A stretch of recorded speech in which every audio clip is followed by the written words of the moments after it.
Hello Mydukur friends, నిన్న ABM showroom grand opening జరిగింది మైత్కూర్లో. తక్కువ ధరకి మంచి క్వాలిటీ ఎలక్ట్రిక్ బైక్స్ని మైత్కూర్లోకి తెచ్చినాము. ఓపెనింగ్ మా పెద్ద ఆయన ఎమ్మెల్యే రఘురామరెడ్డి గారు సార్ చేశారు. దాంతోపాటు మైత్కూరు పెద్దల ఆశీస్సులతో దీవెనలతో నిన్న ABM showroom electric bike showroom grand opening జరిగింది. మాకు మంచి రెస్పాన్స్ కూడా వచ్చింది నిన్న.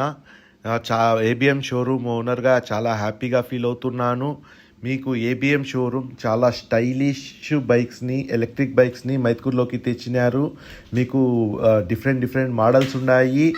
మీకు స్టార్టింగ్ ప్రైస్ 52,000 నుండి 60,000 వరకు 5 డిఫరెంట్ మోడల్స్ని తెచ్చినాము. మీకు ఒక ఛార్జ్కి అంటే ₹4 కరెంట్కే 70 కిలోమీటర్ల వచ్చే రేంజు, 90 కిలోమీటర్ రేంజ్ వచ్చే 2 మోడల్స్ని తెచ్చినాము. మీరు పెట్రోల్ బాధ నుంచి బయటపడాలనే మైత్కూర్కి ఏబి